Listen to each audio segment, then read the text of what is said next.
မင်္ဂလာပါကိုခိုင်း Chelsea TV ကနေပြောင်းကျွန်တော်များအားလုံးကိုကြိုဆိုပါရစေကျွန်တော် Chelsea အသင်းနဲ့ပတ်သက်နေတဲ့သတင်းကြောင်းတွေကိုဆွေးနွေးသုံးသပ်မှုလုပ်လိုက်ရအောင်ခင်ဗျ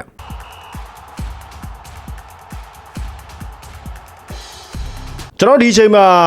စိတ်ဝင်စားတဲ့သတင်းဆိုလို့ Enzo Maresca ထွက်ခွာသွားပြီးတဲ့နောက်ပိုင်း Chelsea နီးပြဘယ်သူဖြစ်လာမလဲဆိုတဲ့သတင်းတွေပဲစိတ်ဝင်စားတယ်ဒါပေမဲ့ bro တွေစိတ်လျှော့ထားတာကောင်းလိမ့်မယ်ကျွန်တော်တို့မျှော်လင့်တယ်လို့နီးပြတွေဖြစ်ချင်မှာဖြစ်ပါလိမ့်မယ်ဒါကလည်းအကြောင်းရင်းအများကြီးရှိတယ်ဗျအသင်းရဲ့ policy နဲ့ဆိုင်ပါတယ်အသင်းရဲ့ policy ဆိုတာကပိုင်ရှင်တွေချမှတ်ထားတဲ့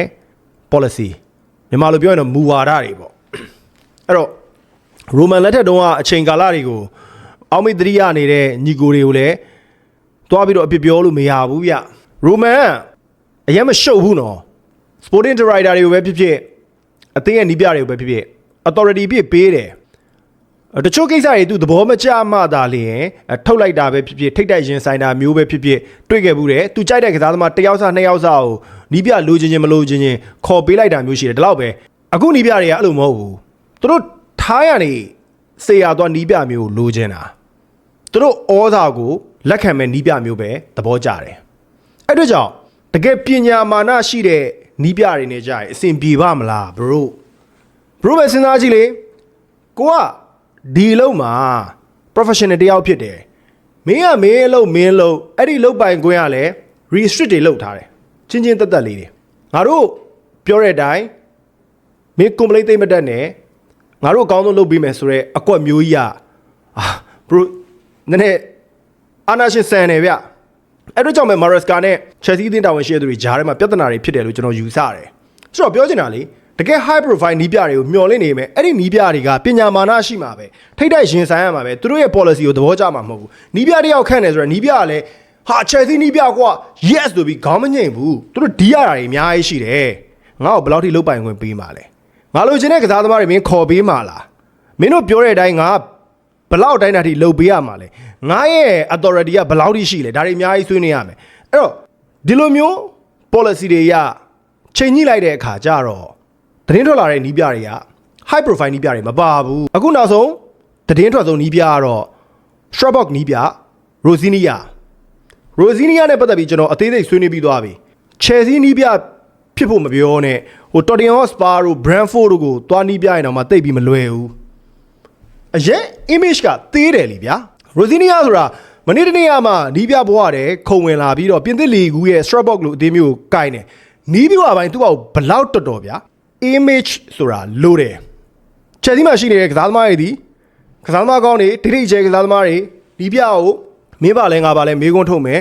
နီးပြကို respect မရှိဘူးဆိုရင်နီးပြဩဇာညောင်းပါလဲမဟုတ်ဘူးအဲ့ဒါကြောင့် Rosinha သတင်းတွေထွက်နေမယ်တကယ်ကြီးသာအသင်းကိုရောက်လာတဲ့အခါကျရင်ကျွန်တော်ရေသက်ချအမျှဝေဖို့ပဲရှိတယ်ကျွန်တော်တော့အပြောဆိုးတာတော့မဟုတ်ဘူးတစ်နေ့အတွင်းမှာတော့ Rosinha နဲ့လည်းအဆင်ပြေဦးမှာတော့မဟုတ်ဘူးလို့ထင်ပါတယ်ဟုတ်ကဲ့ကျွန်တော်ညီကိုတွေဘောလုံးမကစားခြင်းနဲ့ဆိုရင်တော့ Senior Dodger စီမှာ iBet ကို8ကိုငါ3 miss နဲ့မောင်း9 6တို့ကိုမမသိယူနေပြအဖို့စုချင်းနဲ့ယုံကြည်ရကစားလို့ရတယ်လို့ဘန်ဝင်နဲ့လည်းကစားနိုင်ပါတယ်အသေးသေးသိခြင်းနဲ့ဆိုရင်တော့ဘတ်နံပါတ်3ညာကို8ကို318ကို380မှာဆက်သွယ်စုံစမ်းမေးမြန်းလို့ရပါတယ်အဲ့တော့ Guardian ရဲ့ဖော်ပြချက်ထဲမှာဆိုရင်ဒါ Maresca အကြောင်းကိုပဲဆက်ကျွန်တော်တို့ထပ်ဆွေးနွေးကြည့်အောင် Chelsea က Maresca ကိုထုတ်ပယ်လိုက်တဲ့အပိုင်းကိုပရိသတ်တွေက comment မှာနိုင်ငံတကာမှာဝိုင်းပြီးတော့ဝေဖန်ကြရတယ်ပေါ့ဗျာChelsea က Maresca ကို authority အပြည့်မပေးဘူးမင်းနီးပြပဲလှုပ်ဆိုတဲ့သဘောမျိုးနဲ့ခန့်အပ်ခဲ့တယ်ဆိုတဲ့သတင်းတွေကို Chelsea ဘက်ကညှင်းဆိုခဲ့တယ် Maresca ကိုအသင်းရဲ့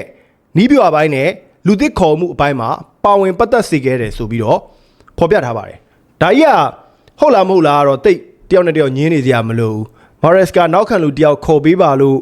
တကြောတောင်းဆိုခဲ့မှုကို Chelsea သင်းတာဝန်ရှိတဲ့သူတွေလူခေါ်ပေးခဲ့လို့လားအဲ့ဒါ Maresca ဘယ်လိုပါဝင်ပတ်သက်မှာလဲတကယ်တော့သူဒီလူခေါ်မှုတွေကိုပါဝင်ပတ်သက်ရမယ်ဆိုရင်နောက်ခံလူတယောက်ကိုတော့မဖြစ်မနေခေါ်ခဲ့မှတေးကြတယ်ဒါပြင်